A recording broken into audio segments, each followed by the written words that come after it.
मेरे सामने एक ऐसा क्वेश्चन आया, जब भी मैं आप लोगों के कमेंट्स पढ़ता हूँ, कोशिश करता हूँ कि मैक्सिमम कमेंट्स मैं पढूँ और उनके रिप्लाई करने की आपको कोशिश करूँ, लेकिन फिर भी कई बार ऐसा होता है कि टाइम ना होने के कारण मैं आप लोगों के पूरे कमेंट्स नहीं पढ़ पाता। इसके कारण मैं माफ़ी चाहता हूँ कि मैं आपको रिप्लाई भी नहीं कर पाता, लेकिन इसके लिए लाइव सेशन रखते हैं जिसमें आप लोगों के जो भी क्वेश्चन रहते हैं आप डायरेक्ट पूछते हैं और उनको मैं बताने की पूरी कोशिश करता हूँ। मैं बात कर रहा था एक क्वेश्चन की।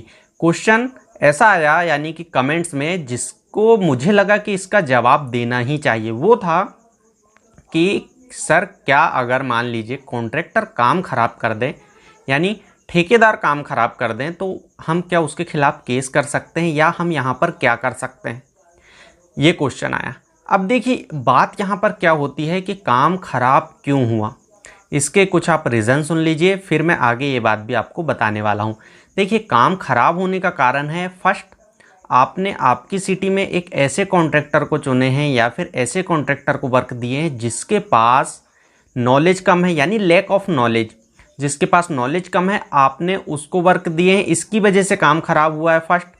सेकंड, आपने जिसे भी वर्क दिए हैं वो पैसे कम दिए हैं कि ये हमारे पास बहुत सारे काम नहीं है, काम कम है, तो वो ऐसा कॉन्ट्रैक्टर मिल गया जिसके पास काम भी कम है और वो पैसे भी कम ले रहा था, तो आपने पैसे कम लेने के कारण उसको वर्क दे दिए, तो यहाँ पर काम खराब हो गया। थर्ड पॉइंट, आपने किसी एक बहुत बड़े कॉन्ट्रैक्टर को वर्क दिए लेकिन आपने कम कीमत में या कम प्राइस में दिए पैसे बचाने के चक्कर में। और ऑफकोर्स सभी जितने भी लोग हैं, सभी लोग यही चाहते हैं कि मेरा घर, क्योंकि घर एक छोटा काम है नहीं बनाना, बहुत बड़ा काम है, तो सभी लोग यही चाहते हैं कि कम पैसे में बन जाए और सस्ते में बन जाए। इसके कारण आप हर एक मटेरियल में भी नेगोशिएट करते हैं और साथ ही साथ आप कोशिश करते हैं कि जो कॉन्ट्रैक्टर है वो भी कम प्राइस का मिले।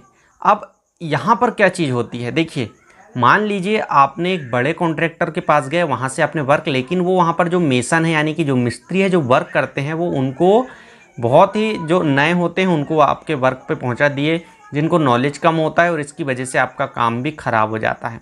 अब देखिए, काम सही करना है तो हमें क्या क्या बातों का ध्यान रखना चाहिए। काम खराब होने के कारण तो मैंने कुछ बता दिया, काम सही करना है आपको तो सबसे पहले आप कॉन्ट्रैक्टर जो भी हैं उससे रेट वगैरह के बारे में जो भी आपकी बातें हो रही, इसके लिए आप एग्रीमेंट करें।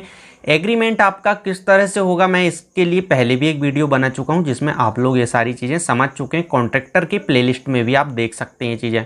अब देखिए, जब आप कॉन्ट्रैक्टर से एग्रीमेंट कर चुके हैं, इसके बाद आपको हर एक चीज़ का एग्रीमेंट में विवरण रहेगा, यानी कि डिटेल रहेगी कि आपका grade of concrete, grade of ratio और जो भी बाकी चीज़ें होती है टेक्निकल टर्म्स, वो सारी चीज़ें वहाँ पर रहेगी। अब इसके बाद भी आपका काम सही होगा ये गारंटी नहीं है। इसके बाद होगा क्या कि आपको साइट पर या तो एक इंजीनियर को हायर करना होगा या तो एक सुपरवाइज़र को, जो वहाँ पर ध्यान रखें। अगर आपने विथ मटेरियल दिए तो विदाउट मटेरियल दिए तब भी आपको ध्यान रखना होगा, दोनों कंडीशन में। अब मान लीजिए आप यहाँ पर जो वहाँ पर आपका सुपरवाइज़र रख दिए, तो उनको ये चीज़ देखना होगा कि आपका जो रेनफोर्समेंट है वो सही दूरी पर है कि नहीं, फाउंडेशन जो है आपका सही डेप्थ पर है या सही बराबर रखा हुआ है नहीं, जो मटेरियल लगा रहे हैं वो मटेरियल जो है आपका वो सही से है या नहीं, सही मिक्स हुआ है नहीं, प्लास्टर का रेशो सही है नहीं, या फिर मटेरियल जो बन रहा है इसका रेशो सही है या नहीं। ये सारी जो तकनीकी बातें हैं यानी टेक्निकल टर्म्स है, ये आपके सुपरवाइज़र या इंजीनियर को जानकारी होना चाहिए, या फिर आप खुद अगर सुपरवाइज कर रहे हैं वहाँ पर तो आपको भी ये सारी जानकारी होना चाहिए। आप बिल्कुल वहाँ पर निगरानी रखें, देखते रहें, तो कॉन्ट्रैक्टर जब भी आपकी गलती कर रहा है तो आप वहाँ पर उन्हें बोल सकते हैं, और इसके बाद भी अगर नहीं मानते हैं तब उस कंडीशन में आप उन पर वर्क रोक सकते हैं और यहाँ से आप उनके वर्क पर स्टे लगाकर बाकी आगे लीगल एक्शन भी ले सकते हैं। लेकिन लीगल एक्शन के लिए आपको जाना पड़ेगा एडवोकेट के पास और फिर आप उनसे बाकी डिटेल्स ले सकते हैं।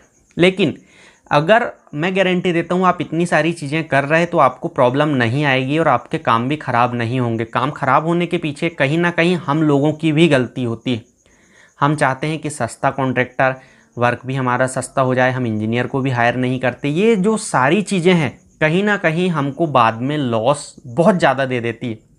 मान लीजिए आपका कॉन्ट्रैक्टर है, उनने वर्क जो है बिगाड़ दिया है या ख़राब कर दिया है, तो इस कंडीशन में आप क्या करेंगे? इस कंडीशन में हमारे पास एक ही ऑप्शन होता है, या तो तोड़ें या तो फिर सुधार हो पाता है तो करेंगे, नहीं तो नहीं। इसके लिए आप जब खुद अपना घर बना रहे हैं तो आप अपने घर में तो इतनी देख रेख कर ही सकते हैं कि आप कुछ समय तक देख रेख करें वहाँ पर।